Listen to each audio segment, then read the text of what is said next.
What's up, Miss Pouncil? Hello, How are we doing? Mr. Collins. How are you, sir? We're good. All You know, right, all we're right. live right now. Yes, sir. All right. Everyone, what's up? TC here with the TC Lifestyle Fit Podcast. Hello, everybody. We're on top of the world, aren't we, Miss Pouncil? Hey, we setting up here. Beautiful scenery up It's here. beautiful scenery. What do you love most about the scenery? We're downtown It's at the elevator calm building. and cool. Yes. I'm loving it.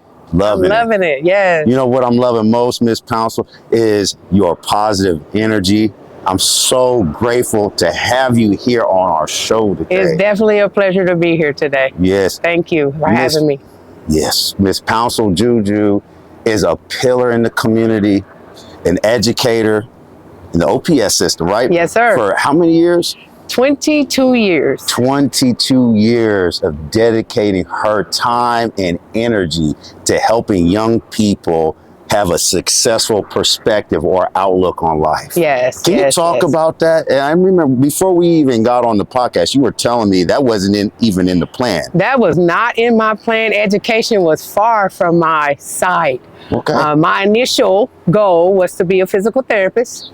And when I got to college, of course, I got distracted and that chemistry whooped me. So I said, no, this ain't it. Yeah. I did a couple of years of college and in the midst of that, I said, okay, what's going to get me out of here the quickest? And I ended up doing physical education. Oh, wow. In 2000, I moved to Omaha. So I'm not even a native Omahaan. Oh, wow. I am an Okie until I die. What is that? Okie? What is it? Oklahoma. Don't act like you don't know. Okay. I should know because my grandma yes, grew up in Oklahoma. I'm an Okie until I die. Yes. Wow. So I've been in Omaha since June of 2000. Okay. Started with the District of Omaha Public Schools in October of 2001. So I'm coming up on 22 years with Omaha Public Schools. Wow, 22 years with Omaha Public Schools. Yes. What do you love most about working in the Omaha Public School system? The children. It's the children for me. So many of our children, when I say our children, I'm talking about particularly the African-American culture, does not have good positive role models, good positive leadership. Especially the males. The males need to see more males. Yeah. But by the same token, our children need to see Black and brown people in those leadership roles as role models. So that is my goal and key every day that I wake up and walk into my school building. What are some of the challenges associated with getting African-American men into those leadership positions to help the young people have a positive outlook on who they can become in life? Ooh, I don't know why men are not interested in the educational sector. But I mean, though they're not in the educational sectors, there's other sectors out there. There's other professions out there where the men can come into the schools and be those mentors for our children. And they need to see that every African-American man is not a gangster, not a rapper, not an athlete. There's firefighters out here. There's policemen out here. There's other professions where positive male role models are there, and they need to see those. And I encourage every time I see a positive or a African-American in the community, listen, we need you in the schools. They need to see you. Come be a greeter. Those things are welcome in our schools every day if we can just get them there so they can see. I think one of the biggest challenges that young people are experiencing today is lack of vision, and not understanding the totality of their purpose in life. I can't remember who said this quote exactly, and I might be chopping it up a little bit, but the whole gist of it is the goal of every human being is to discover what their gift is. And then you want to work on developing that gift once you find it and share it with other people. That's it. You know what's interesting, Tim, is the other day I took a group of 8th graders to the Black Professional Day at UNO. Yeah. And it amazed me that my group of 8th grade students, now when I was in the 8th grade, I was trying to figure out, what do I want to be in life? Most of my 8th graders didn't have an interest. Wow. Listen, you got professionals here, Black professionals here who look like you, trying to help you, and you don't really have an interest. They had no concept on what they want to become. No concept of what they wanted to become. No concept of why am I really here? Can we leave now? How much longer are we here? Those type of questions. Even me at the age of 48, I was going through, listen, let me look at this, because I might want to switch careers. Because my goal was always to be in the medical field. So I was all over UNMC and Clarkson and anything that had physical therapy, because I've had both of my knees replaced. And just the inspiration that my therapist gave me, like, I can help somebody else be able to walk like these people helped me be able to walk again. Just, I mean, that drive, you gotta have that drive. And our kids are not motivated these days.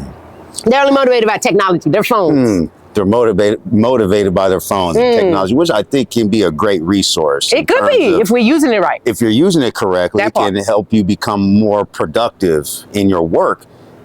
How do we help our young people understand the concept of responsibility? Because yes, life comes with challenges and it comes with obstacles. Yes. However, you need to understand how to face or accept, not just face, but accept responsibility in your life and have accountability. Accountability. And to maintain that weight of accountability and responsibility, you need character. Because without character, you can be talented, most gifted human being, but your talent, your gift is dead works if you don't have the character to sustain it, and also have an understanding that it isn't just for you. That's it. That's it. So how do we teach our, because I see a lot of young people warring against each other, fighting against each other.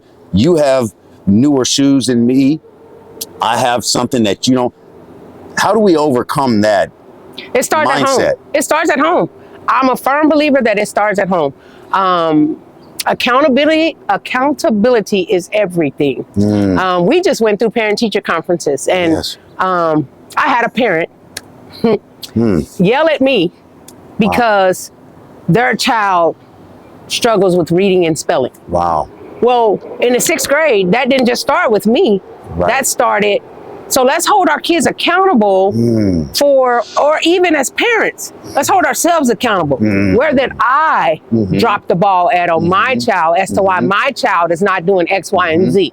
Why is my child out here bullying another child because they have on Walmart shoes, but my child is wearing the latest Jordan or the latest Nike or whatever the trend is at the time? We have to get away from our appearance. What is our purpose? What is our get away from appearance and focus more on purpose. On purpose. Get away from appearance and focus on purpose. Do I have a purpose?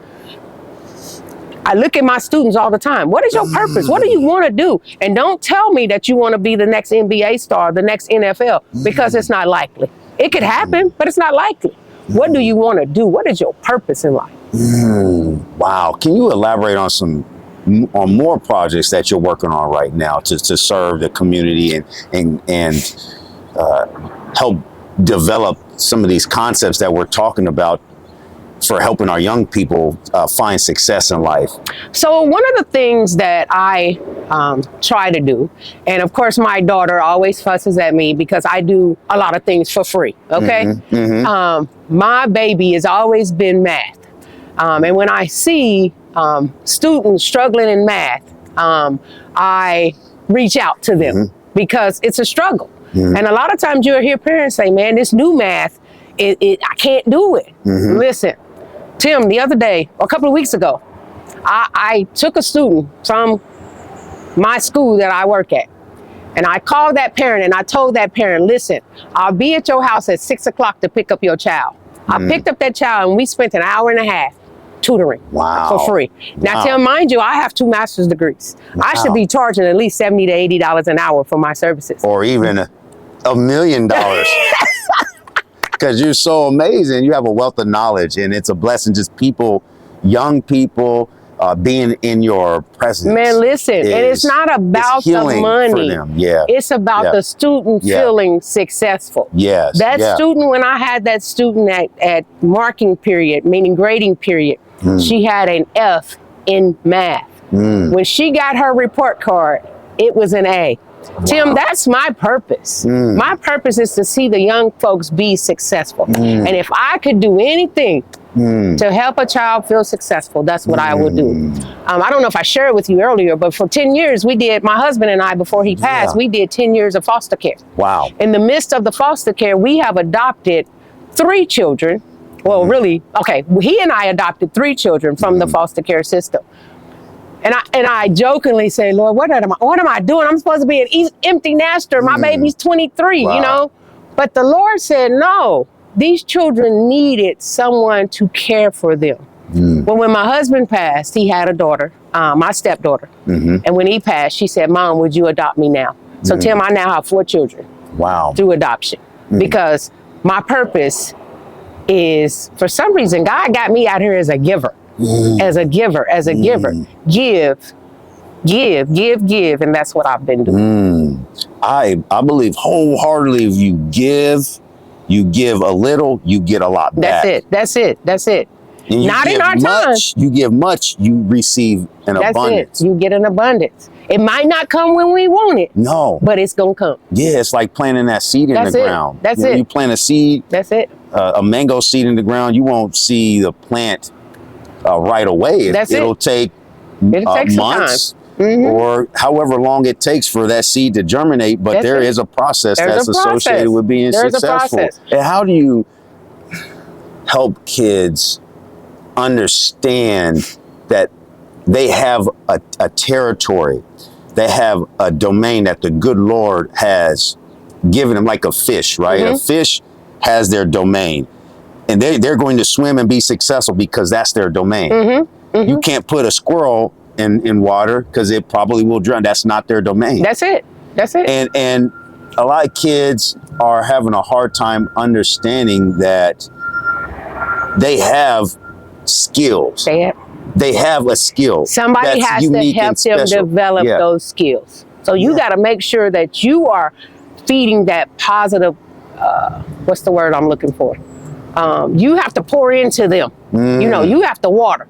Yeah. And if you water, granted, you're going to have those wild weeds that's going to grow. And it's going to pull them away. But you got to they got to make sure they keep that positive reinforcement in their life that's going to continue to tell them, keep going. It's okay. Wow. It's going to get tough, but you keep going. Yeah. Don't you stop the course. Tim, I have a story to tell. Yeah, let me hear it. My biological daughter, who's 23, graduated from North High in 2017. And she went out to Houston, attended Texas Southern University, ended up pregnant, and she wanted to give up.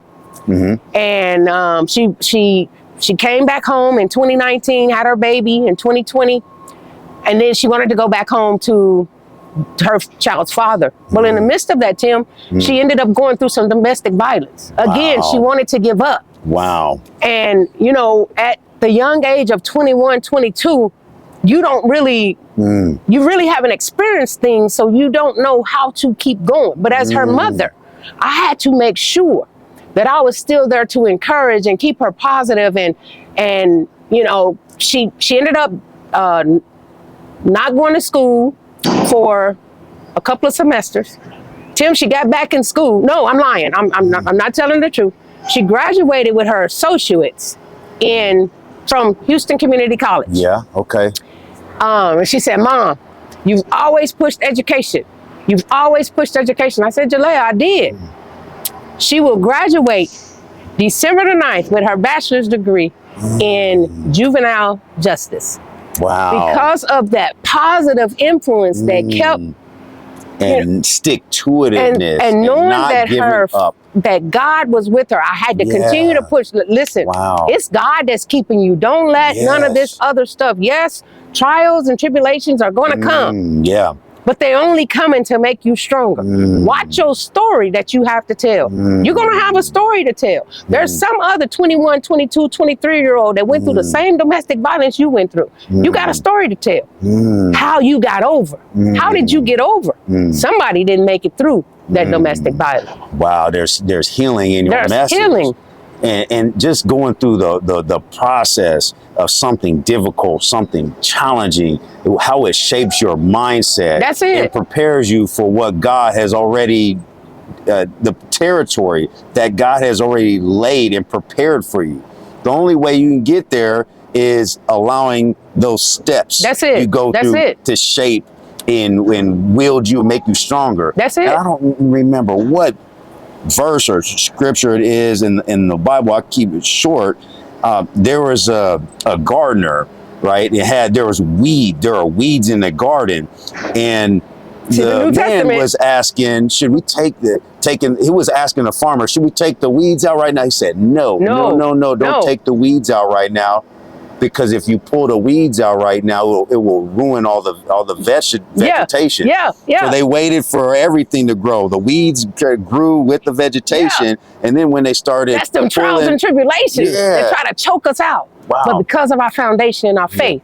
Yes. Wow. You got to stay the course. You have to stay the course. It's that foundation. When that foundation is laid, I know how to get over this hump. You know, when we went through COVID, Brother Tim. Yeah. My kids was like, Mom, what we gonna eat? What we gonna eat? As I told you earlier, this year my mom would have been 89, my dad would have been 102. Wow. I'm 48 years old. So most people my age don't understand. But I told my kids, as long as I got some beans, some water, some bread, we gonna make sure we eat. And listen, we didn't go hungry not one day. Why? Because I grew up in the country where I didn't have everything handed to me. We had to hustle. We had to go pick up cans and go sell pecans, and we had raised our own cows and chickens and pigs and gardens. So that country life that I lived helped me survive. Where did that come from? That was that foundation that was laid for me years ago. That was so good. Man, listen, that foundation is important. No matter what that foundation is, if you lay that foundation as a parent, as a caregiver, no matter what. Yeah, we all strayed at some point in our life, but we know where the foundation is, and we're going to come back. We're going to come back because we know where our faith lies. You know, my grandmother, reminds me of my grandmother, Alistine D. Hart, one of the most important people in my life. Lord rest her soul. She's not here anymore. And I wish I would have made time to have conversations with her, just ask her what life was like. I didn't really think about it until when I got older and she was already passed. But then I made it my mission to go out and connect with some of my her sister, which is my aunt, and I called my aunt Jean, and I just asked her a few questions. What was life like for you and Grandma growing up? So they grew up in Okie, Nowata, Oklahoma. And she said out in the country, and she said, so they grew up on a farm. My great grandfather, and before they even have breakfast in the morning, and it doesn't register. It doesn't even register like the totality of what my great grandfather was teaching them. Until you become an adult. But before they could even go to school or eat breakfast in the morning, they had chores. Yes, they did. Work. It'd be 4 o'clock in the morning. Yeah, milking cows, harvesting, going to get the eggs. You had to do it. That's amazing. I think that's one of the missing links today with our young people. That's it. Because everything is handed to them. Yeah. Everything is. They don't have to work for anything. So they assume that they're entitled. Our kids feel entitled. Wow. Well, I deserve this because, or I deserve that because. Yeah. Wow. That's amazing. So what are some success principles that you are right now instilling, you continually instill into the young people that God has called you to serve? So, education is everything. Education. My kids know education is everything. Even in my own home, I have students I have children that are having F's and D's. That is not acceptable in my house. And my 23-year-old reminds me all the time, Brother Tim, Mom, that's not fair, because when I was in school, a C wasn't acceptable. I said, well, Jalea, a C still ain't acceptable. But children are different than just a few years ago. Their drive, their ambition is not the same. Granted, so I had to lower my expectations just a little bit. However, education is still important. You're not going anywhere without an education. That's true. Anywhere That's without true. an education. Yes. So, Yeah. I mean, education is the most important thing to me, besides God. You got to have God in your life, and you got to have an education. So what is your perspective on the current shape of the educational system? So I remember I go back to school when I was in elementary, junior high, high school, sit at desk, you have specific subjects that you have to work on, but you have a classroom full of kids with different talents and abilities. Is there a way that kind of challenges the traditional system of education that helps kids get the most out of their learning experiences? Absolutely. I watched my email the last few days, Brother Tim, and the number of students that currently have an individual educational plan, which is an IEP, is sickening to me. It's very unfortunate. Granted, I'm not against an IEP because my child has one because she has autism. Even the autism spectrum, the ADHD spectrum, and I'm sure as kids we had it too, but we wasn't diagnosed. Right. It was get your behind in there and get whatever. Absolutely. You know what I mean? Yeah. Right. So many parents are scared of their children because they're too busy trying to be friends with their children instead of parenting their children. Is that set for everyone? Absolutely not. The other part of that is everybody don't learn the same. Yes, that's so true. when we grew up, everybody was taught the same. Well, I can't teach little Johnny the same way I teach little Julie. Right. So I have to take time to figure out how am I going to reach them to make them learn. There's a teacher that I know who teaches via video through the iPads that we're now using. Everybody can't learn like that. You have to sit down with me. You got to show me, give me some manipulatives and let me move some things around. So that's the challenge of the educational system now, especially in mathematics. Because some of us can't learn the math just looking at a video. Let me practice it. Let me maneuver some things around so I can see why this came up to this answer. Why does y equals mx plus b? Why? And even, the reading piece of it. A lot of our kids are struggling in reading, which means they're struggling in everything else, math included, because now math is, I got to read this problem in order to answer it. And if I can't read this basic reading passage, I'm not going to be able to pass it. So a lot of our kids are failing. Wow. The basics of education, whatever it is that you decide to pursue in your educational experience, like the foundation, it has to be reading, writing, and speaking. That's a big deal. That's it. If I could go back in time, elementary school, junior high, and even college, I would focus a lot more on courses that help me articulate what's in my mind. That's it. Because that's how we make this society a better place. And that's how you're able to help others take action on skills that's good for them. It's your ability. It's not only you helping. Sorry, I don't mean to interrupt. Yes. It's not only you helping them. It's you helping yourself, being able to advocate for yourself. Brother Tim, I've always told my students. So for 11 years, I was at the elementary school. And then I moved to the middle school in 2019, which was the beginning of COVID. I moved to the middle school.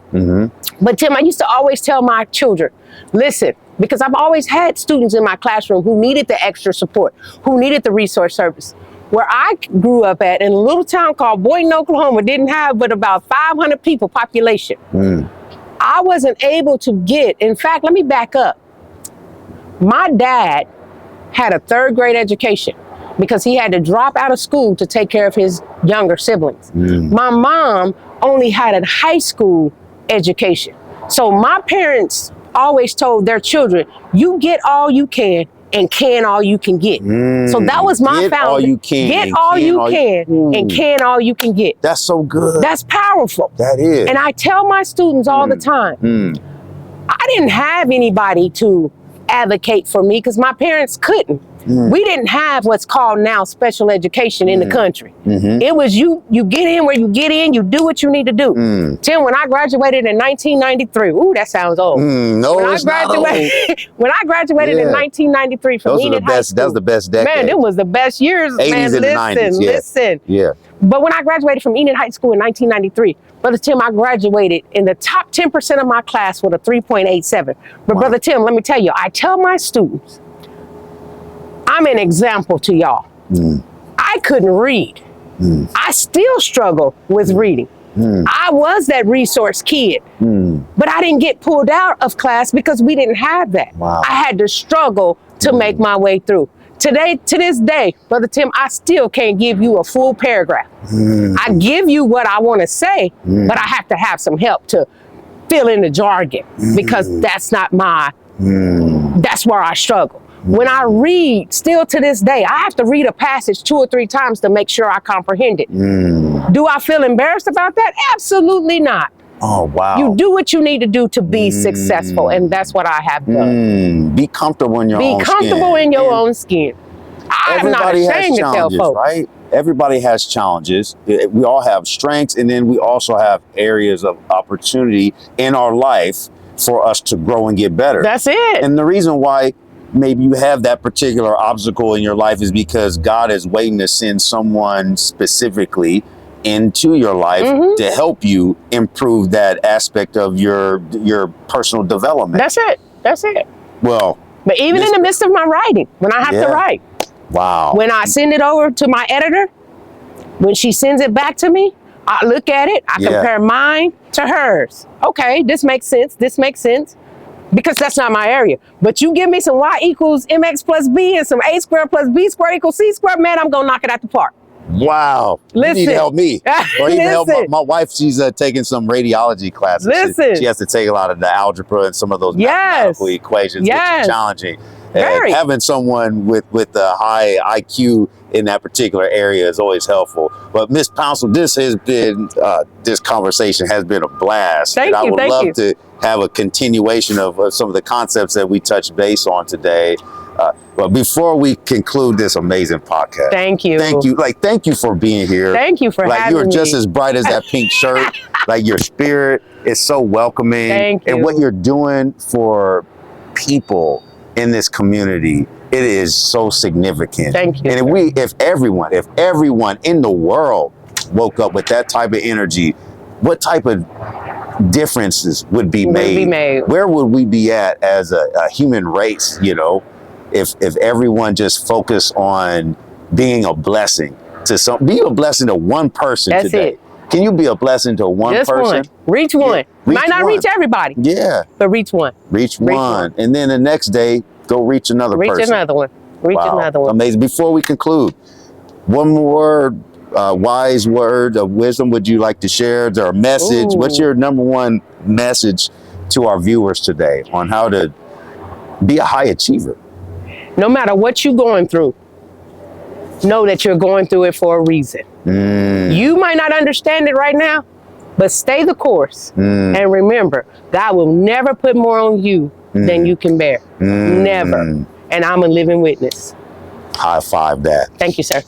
There is a reason in every season. Yes, and if sir. you can stay the course, you will be blessed beyond measure. Yes, sir. That's the message? That's the message. We can stop right there. Hey, listen, remember to get all you can and can all you can get. Ooh, yes, I love that. That was one of the best quotes I've heard in a long time. Well, everyone, let's thank Miss Pouncil for being here today. Thank you for having me. Thank you for having me. It was a joy. Yes, you are a joy. Make sure you like this video, share this video, subscribe to the TC Lifestyle Fit YouTube channel. Where can they find you, Miss Pouncil? Oh, I am on Facebook. You're everywhere. I am. I'm on Facebook as Pouncil Juju. I'm on Instagram as, I don't even know what my Instagram name is because I don't use it. I also bake on the side. So I'm also on there as JP's Eats and Treats. You can find me there. And on Instagram as Prepared with Love. All right. So, yes, sir. You're amazing. Thank you. One more time. You're a blessing. Thank you, sir. I appreciate you. God bless you. Thank you for being here. And we'll see you all soon. God bless you. All right.